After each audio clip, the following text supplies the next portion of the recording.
ਵਿੱਚ ਹੋਈ ਖੋਜ ਵਿੱਚ ਇਹ ਸਾਹਮਣੇ ਆਇਆ ਹੈ ਕਿ ਹਰ 7 ਮਿੰਟ ਦੇ ਵਿੱਚ ਇੱਕ ਮੈਡੀਕੇਅਰ ਮਰੀਜ਼ ਨੂੰ ਕੋਰੋਨਰੀ ਸਟੰਟ ਦਿੱਤਾ ਜਾਂਦਾ ਹੈ ਜਿਸ ਦੀ ਉਹਨਾਂ ਨੂੰ ਜ਼ਰੂਰਤ ਵੀ ਨਹੀਂ ਹੁੰਦੀ। ਭਾਰਤ ਦੇ ਵਿੱਚ ਸਥਿਤੀ ਕੀ ਹੈ, ਦਿਲ ਦਾ ਸਟੰਟ ਹੁੰਦਾ ਕੀ ਹੈ ਅਤੇ ਇਸ ਦੀ ਵਰਤੋਂ ਕਦੋਂ ਕੀਤੀ ਜਾਂਦੀ ਹੈ, ਇਸ ਦੇ ਬਾਰੇ ਪੀਜੀਆਈ ਐਮਈਆਰ ਦੇ ਕਾਰਡੀਓਲੋਜੀ ਵਿਭਾਗ ਦੇ ਡਾਕਟਰ ਪਰਮਿੰਦਰ ਸਿੰਘ ਓਟਲ ਨੇ ਵਧੇਰੇ ਜਾਣਕਾਰੀ ਜ਼ੀ मीडिया ਦੇ ਨਾਲ ਸਾਂਝਾ ਕੀਤੀ। हार्ट अटैक आने पर या फिर हार्ट में ब्लॉकेज आने पर हार्ट में स्टंट डाला जाता है और स्टंटिंग के प्रोसेस को एंजियोप्लास्टी कहा जाता है। हार्ट में जब ब्लॉकेज हो जाती है तो डॉक्टर्स द्वारा ये स्टंट मरीजों में डाला जाता है।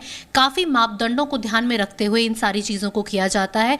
क्या होता है स्टंट, क्योंकि अमेरिका की रिसर्च दिखाती है कि हर 5वें व्यक्ति को जो हार्ट अटैक के द्वारा अमेरिका में आता है उसे स्टंट डाला जाता है। भारत में क्या कुछ मापदंड हैं स्टंट डालने के, इसके बारे में अधिक जानकारी साझी करने के लिए हमारे साथ मौजूद हैं डॉक्टर परमिंदर सिंह ओटाल, जो कि सीनियर कार्डियोलॉजिस्ट हैं पीजीआई चंडीगढ़ से। डॉक्टर परमिंदर सिंह ओटाल, आपका जी मीडिया में बहुत बहुत स्वागत है। थैंक यू, बहुत बहुत शुक्रिया। डॉक्टर परमिंदर सिंह ओटाल, आजकल एक बहस का मुद्दा बना हुआ है स्टंट, क्योंकि हर दूसरा व्यक्ति जो हार्ट अटैक से प्रभावित होता है या फिर हार्ट में ब्लॉकेज से प्रभावित होता है उससे एंजियोप्लास्टी करवाई जाती है डॉक्टर्स के द्वारा, स्टंट डाला जाता है। हम ज़रूर जानना चाहेंगे कि सबसे पहले स्टंट होता क्या है और ये किस तरीके से जो हार्ट की ब्लॉकेज है उसे सही करता है।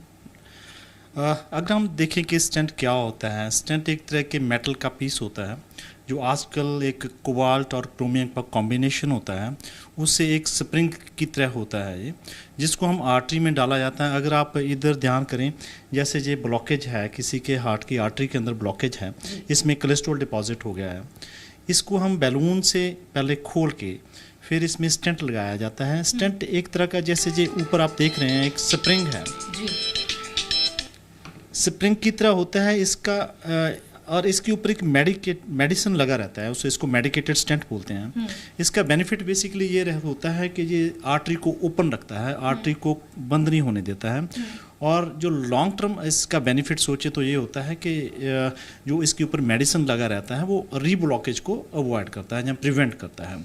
सो आई वुड से कि स्टेंट एक मेटल का पीस है, एक स्प्रिंग की तरह पीस है जो रीब्लॉकेज को के चांसेस रिड्यूस करने के लिए हम यूज़ करते हैं। डॉक्टर परमिंदर सिंह ओटाल, स्टंट कौन से मरीजों में डाला जाता है, कितनी % ब्लॉकेज अगर आर्टरीज में हो तब स्टंट्स को प्लेस किया जाता है? या this is very important because all over the world ये देखा गया है कि कई बार स्टेंट ओवर यूज़ भी होता है। सो पेशेंट अवेयरनेस के लिए this is very important to know कि कब उनको स्टेंट की ज़रूरत है। इसके लिए मैं पेशेंट्स को 2 कैटेगरीज में डिवाइड करना चाहूँगा। एक तो जो पेशेंट्स हमारे पास आते हैं जिनको हार्ट अटैक हुआ है, जहाँ जिनको हम एक्यूट एमआई बोलते हैं, जहाँ अनस्टेबल एंजाइना बोलते हैं, ऐसे पेशेंट्स को जब हम एंजियोग्राम करते हैं, यूजली ब्लॉकेजेस, क्रिटिकल ब्लॉकेजेस होती हैं, जैसे 90% है, जहाँ 95% है, जहाँ एनीथिंग 70% से ऊपर आता है कुछ, तो ऐसे पेशेंट्स में तो हम यूजली नॉर्मली स्टेंटिंग करते हैं।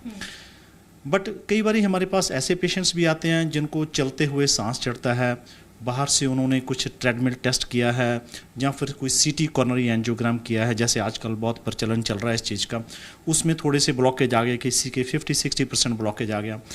ऐसे वॉक इन पेशेंट्स जो होते हैं उनमें जब हम एंजियोग्राम करते हैं, समटाइम्स उनमें ब्लॉकेज बॉर्डर लाइन होते हैं, लाइक बॉर्डर लाइन हम कहते हैं, इंटरमीडिएट ब्लॉकेज मतलब 40-70%।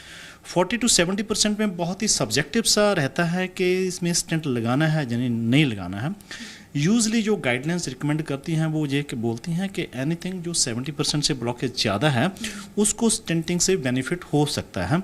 बट अगर 70% से ब्लॉकेज कम है तो ऐसे केसेस को हम यूजली किसी दूसरे मेथड से, अल्टरनेटिव मेथड से, जैसे स्ट्रेस थीलियम है, या एक FFR टेस्ट है, या फिर एक कैमरा डाल के देख लेते हैं आर्टरी के अंदर, जिसको इंट्रावास्कुलर इमेजिंग कहते हैं, वो करके देख लेते हैं कि ये जो ब्लॉकेज है 60 या 70%, क्या ये पेशेंट के हार्ट को प्रॉब्लम कर रहा है, क्या इसको खोलना चाहिए। सो इन नटशेल में ये कहना चाहूँगा कि कोई ब्लॉकेज किसी के आती है 70% से कम है तो ऐसे में यूजली हम रिकमेंड करते हैं कि मेडिकल थेरेपी या मेडिकेशंस पे रखा जाए।